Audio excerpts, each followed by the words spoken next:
नमस्कार दोस्तों, स्वागत है आप सभी का इस सोमवार की सुबह बाजार का ब्यौरा लेकर के आपके सामने उपस्थित हूं। मैं हूं गौरांग शाह, जियोजित फाइनेंशियल सर्विसेज की तरफ से।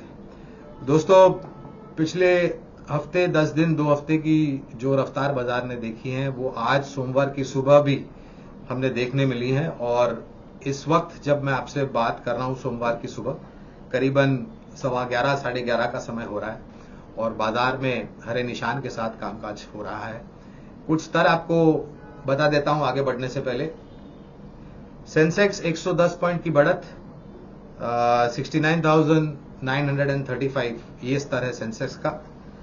निफ्टी करीबन 37 पॉइंट की बढ़त, स्तर है 21,006 का निफ्टी स्पॉट की मैं बात कर रहा हूं। बैंक निफ्टी 108 पॉइंट की बढ़त के साथ कामकाज कर रहा है, स्तर है 47,370 का निफ्टी बैंक का।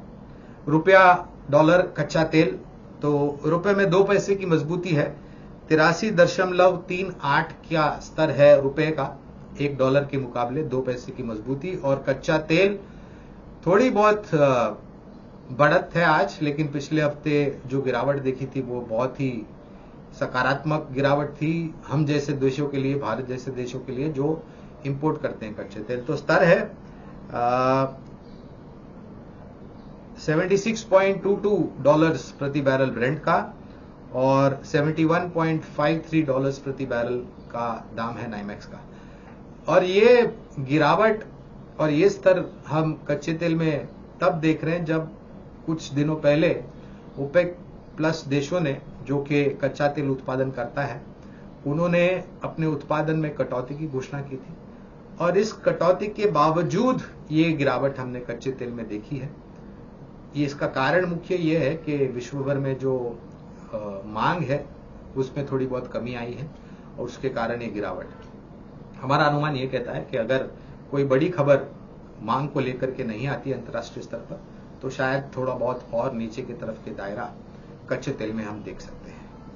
अब आते हैं बाजार के ऊपर। तो दोस्तों, अगर मेरी याददाश्त सही है तो 2 नवंबर को निफ्टी स्पॉट का जो निचला स्तर बना था वो था 18,850 18,870 के आसपास का। वहां से लेकर के आज की तारीख है 11 दिसंबर और हमने एक नया सर्वोच्चम स्तर बनते देखा है। निफ्टी ने 21,000 का स्तर पार कर दिया है और सेंसेक्स ने 70,000 का स्तर पार कर दिया है। तो पिछले कुछ हफ्तों में एक अच्छी खासी बढ़त। इसके 2-3 मुख्य कारण हैं। एक है गिरते हुए कच्चे तेल के दाम, दूसरा है आरबीआई क्रेडिट पॉलिसी, जहां पर ब्याज दरों को लेकर के विराम लेने की बात की है गवर्नर साहब ने, और उसके साथ साथ उनकी जो टिप्पणियां थी भारत की अर्थव्यवस्था को लेकर के वो काफी मजबूत थी। और तीसरा और सबसे अहम और बहुमूल्य कारण, राज्य स्तर पर जो चुनाव हुए और उसके जो नतीजा है उसको लेकर के शायद एक उम्मीद बाजार ये बांध के चल रहा है आने वाले वर्ष में, यानी कि 2024 में जो चुनाव होंगे लोकसभा के, वहां पर निर्णायक तरीके से जो बाजार की उम्मीदें शायद उस पर परिणाम लोकसभा के चुनाव के आ सकते हैं। ये एक धारा है, एक विचार है, एक उम्मीद है जो बाजार लेकर के आगे बढ़ रहा है।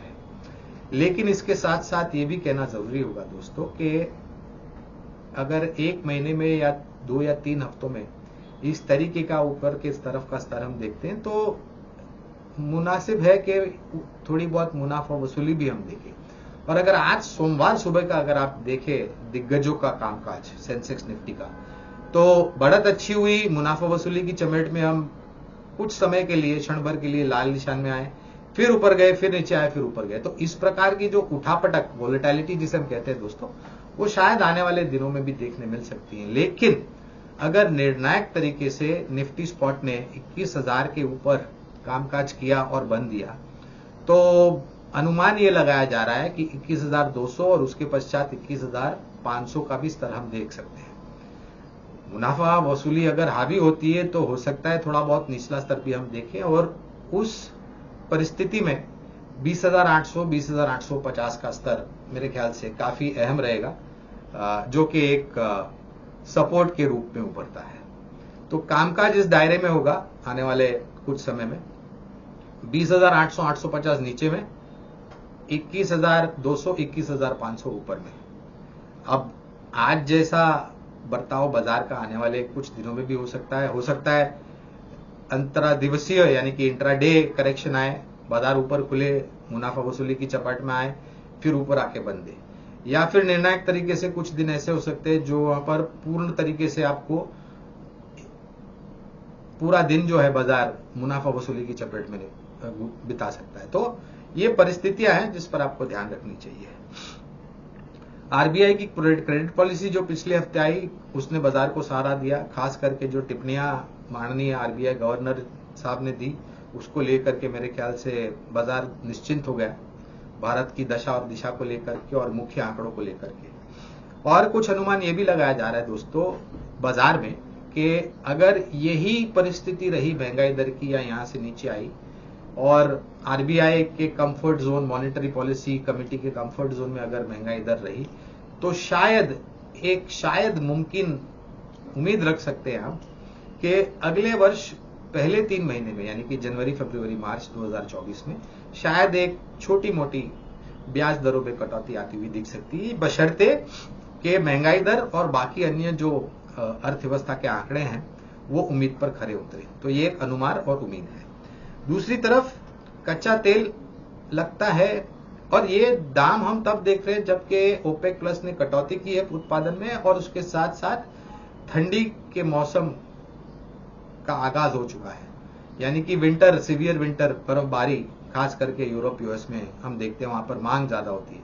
इसके बावजूद हम निचला स्तर देख रहे हैं कच्चे तेल का, तो उम्मीद लगाते हैं कि ये कोई बड़ी मांग को लेकर के खबर ना आए जिससे भाव उछले। तो यहां पर या इससे नीचे कच्चे तेल के दाम बच गए।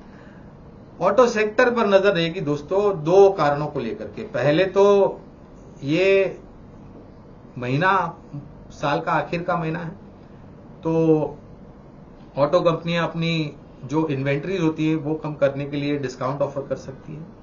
और इसके साथ साथ ये भी घोषणा कुछ कंपनियों ने की है कि आने वाले वर्ष में यानी कि जनवरी 2024 में ये अपने जो वाहन है उनके दाम बढ़ाएंगे। टाटा मोटर्स ने ये ऐलान कर दिया है, घोषणा कर दी है कि जनवरी 2024 से अपने जो वाहन है उसके दाम ये बढ़ाएंगे। इसके साथ साथ बाकी अन्य जो कंपनियां हैं जो वाहन उत्पादन करती हैं, चाहे वो 2 व्हीलर हो, 3 व्हीलर हो, 4 व्हीलर हो, कमर्शियल व्हीकल हो, ट्रैक्टर हो या एग्री इक्विपमेंट हो, सभी कंपनियां अपने वाहन के दाम बढ़ाएगी। तो एक पहला कारण डिस्काउंट को लेकर के थोड़ी बहुत चिंता, मार्जिन, मुनाफे के मार्जिन, लेकिन अगले साल बेहतर अनुमान मार्जिन के, क्योंकि दाम बढ़ाए जाएंगे, लागत खर्च वगैरह वगैरह जो भी सेफ्टी फीचर्स वगैरह जो भी है उसको लेकर के। और आज दोस्तों देखने वाली बात यह है कि सिर्फ दिग्गज सूचकांक ही नहीं, लेकिन मझौली सूचकांक, छोटी सूचकांक और क्षेत्र के आधार पर जो सूचकांक है, सभी सूचकांक हरे निशान में कामकाज कर रहे हैं। तो ये एक बहुत ही सराहनाजनक बात है। हो सकता है मुनाफा वसूली आ सकती है, लेकिन हमने काफी लंबे समय से जब भी हम आपसे बातचीत करते हैं, बाजार के ऊपर ब्यौरा आपके सामने रखते हैं, तो हर बार राय दी है कि गिरते हुए बाजार में अच्छी कंपनियों में अगर आप निवेश करते हैं लंबी अवधि के लिए तो आपको ज्यादा लाभ मिलता है, आपका मुनाफे का जो प्रतिशत का हिस्सा है वो बढ़ जाता है। इसी सोच विचारधारा के आधार पर 2 विकल्प आज लेकर के आए हैं आपके सामने। पहली कंपनी है कैन फिन होम्स। ये एक हाउसिंग फाइनेंस कंपनी है और हमारा अनुमान ये कहता है दोस्तों कि अगर रियल एस्टेट सेक्टर अच्छा करता है तो उसकी जो सकारात्मक परछाई है वो केवल हाउसिंग फाइनेंस कंपनी तक ही सीमित नहीं रहती है। पेंट कंपनीज, बैटरीफाइड टाइल्स बनाने वाली कंपनी, सैनिटरी वेयर बनाने वाली कंपनियां, पाइप्स और फिटिंग्स बनाने वाली कंपनियां, ये सभी कंपनियों पर एक सकारात्मक रुझान आता है। तो एक पहला विकल्प, और ये हाउसिंग फाइनेंस से ये कंपनी को चुनने का कारण दूसरा ये भी है कि ब्याज दरें स्थिर रखी है और जैसा हमने बताया कि अगर बाजार की उम्मीद पर ब्याज दरों में कटौती होती है पहले 3 महीनों में, जनवरी, फरवरी, मार्च में, तो शायद ये और सकारात्मक हो सकता है। तो पहला विकल्प है बुनियादी तर्क के आधार पर कैन फिन होम्स। दूसरा विकल्प हमने इंफ्रास्ट्रक्चर इंजीनियरिंग दोनों से मिलती जुलती कंपनी को चुना है, मझौली कंपनी आप कह सकते हैं। और इस कंपनी का चयन करने का या चुनने का एक कारण ये भी है, एक तो ये जो राज्य स्तर पर चुनाव हुए और जो नतीजा है उससे साबित होता है कि निर्माण कार्य की गति आने वाले समय में, वर्षों में आपको तीव्र गति से बढ़ती दिखाई देगी।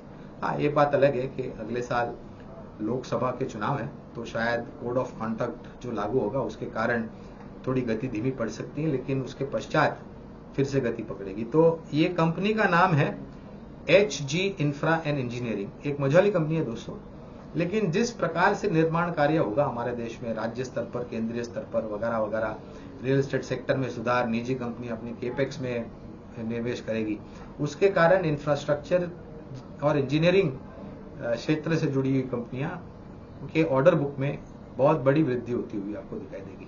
और उसी ऑर्डर बुक को जमीनी स्तर पर लागू करते हुए उनकी आमदनी और शुद्ध मुनाफे में धीरे धीरे करके बढ़त आपको होती हुई नजर आएगी। तो इस क्षेत्र से इस कंपनी को चुनने का विकल्प यही है कि एक तो मूल्यांकन काफी आकर्षित लगते हैं, ऑर्डर बुक के आधार पर आने वाले भविष्य में जो नतीजे आएंगे वो अच्छे आएंगे और निरंतर आपको सुधार होता हुआ दिखेगा।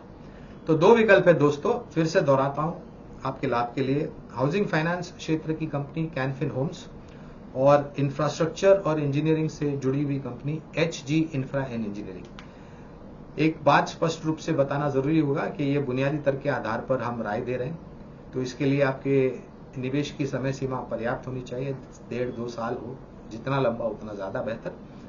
और पूरी ताकत लगा करके एक समय पर निवेश मत कीजिए, शुरुआत कीजिए छोटे मोटे निवेश के साथ, और जब भी गिरावट शेयर बाजार या इन दोनों कंपनियों में आपको दिखती है तब आप धैर्यपूर्वक यहां पर आपका निवेश धीरे धीरे करके बढ़ाएं। ध्यान रखें, ये बुनियादी तर्क के आधार पर निवेश लायक रणनीति हम आपको बता रहे हैं। आप सभी को बहुत बहुत धन्यवाद शांतिपूर्वक हमारी बात सुनने के लिए। अगले सोमवार को आप लोगों से फिर से मुलाकात होगी, तब तक के लिए आप लोगों से आज्ञा चाहता हूं। नमस्कार।